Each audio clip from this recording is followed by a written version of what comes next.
चलिए इस पर एक गहरी नजर डालते हैं। हमारे हाथ में जो रिपोर्ट्स हैं वो सिर्फ बांग्लादेश के चुनाव नतीजों का ब्यौरा नहीं है। ये असल में हमारे पड़ोस में बिछ रही एक नई और बेहद जटिल शतरंज की बिसात का नक्शा है, जहां भारत का हर अगला कदम बहुत मायने रखेगा। याद कीजिए अगस्त 2024 की मानसून क्रांति, जब छात्रों के आंदोलन ने 15 साल से सत्ता में रही शेख हसीना को बेदखल कर दिया था। और अब 12 फरवरी 2026 के चुनावों के बाद जो तस्वीर उभरी है वो भारत के लिए कई मायनों में चौंकाने वाली है। बिल्कुल। इस तस्वीर के केंद्र में दो चेहरे हैं। एक तरफ तारिक रहमान है, जो 17 साल के निर्वासन के बाद लौटे हैं और उनकी बीएनपी ने 2/3 बहुमत हासिल किया। लेकिन जो बात इससे भी ज्यादा हैरान करती है वो है कट्टरपंथी जमाते इस्लामी का मुख्य विपक्षी दल के तौर पर उभरना। हाँ, एक ऐसा संगठन जिस पर सालों तक प्रतिबंध लगा रहा। तो आज इस डीप डाइव हम यही समझने की कोशिश करेंगे कि इस नई बिसात पर भारत के लिए क्या दांव पर लगा है। क्या ये दोस्ती का एक नया अध्याय है या फिर टकराव के एक लंबे दौर की शुरुआत। सबसे पहले उस वैचारिक बदलाव की बात करते हैं जो जुलाई चार्टर नाम के जनमत संग्रह से आया है ना। राष्ट्रीय पहचान को बंगाली से बांग्लादेशी कर दिया गया और संविधान से धर्मनिरपेक्षता हटाकर धार्मिक सद्भाव शब्द डाल दिया गया। ये सुनने में तो छोटे बदलाव लगते हैं, पर इनके मायने बहुत गहरे हैं। देखिए, बंगाली पहचान भारत के पश्चिम बंगाल के साथ एक साझा सांस्कृतिक और भाषाई विरासत की बात करती थी।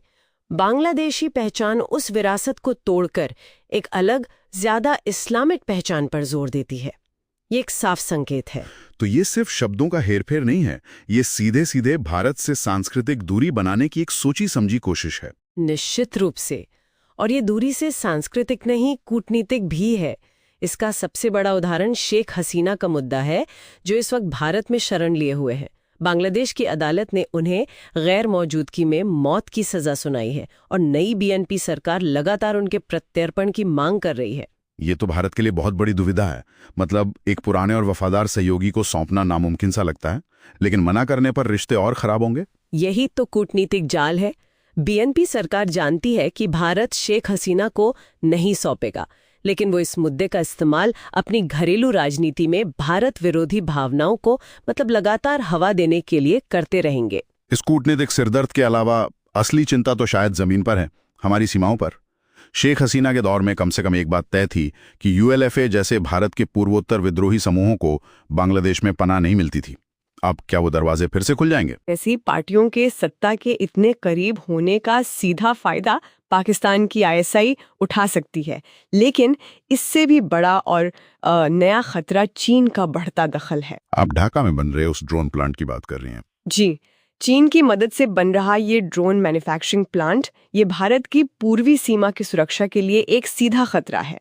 और जब बांग्लादेशी अधिकारी भारत के सिलीगुड़ी कॉरिडोर यानी चिकन नेक पर कब्जा करने जैसी भड़काऊ बातें करते हैं, तो इस ड्रोन प्लांट का खतरा और भी गंभीर हो जाता है। तो एक तरफ पाकिस्तान समर्थित आतंकवाद का पुराना डर है और दूसरी तरफ चीन का नया तकनीकी और सामरिक दबाव।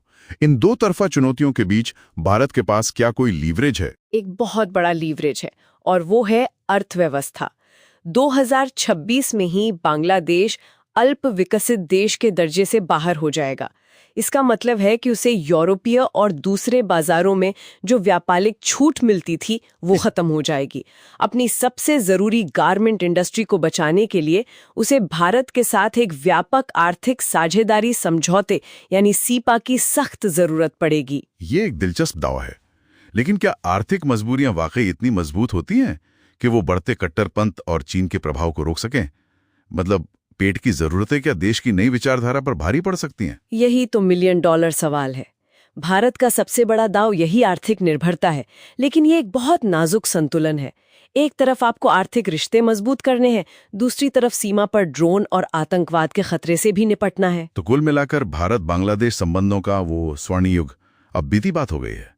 भारत को अब एक ऐसे पड़ोसी से निपटना है जो वैचारिक रूप से अलग राह पर है और जहां चीन और पाकिस्तान का प्रभाव साफ दिख रहा है। बिल्कुल, ये एक ऐसी शतरंज की बिसात है जहां राजनीतिक टकराव, सुरक्षा की चिंताएं और आर्थिक मजबूरियां सब एक साथ उलझे हुए हैं।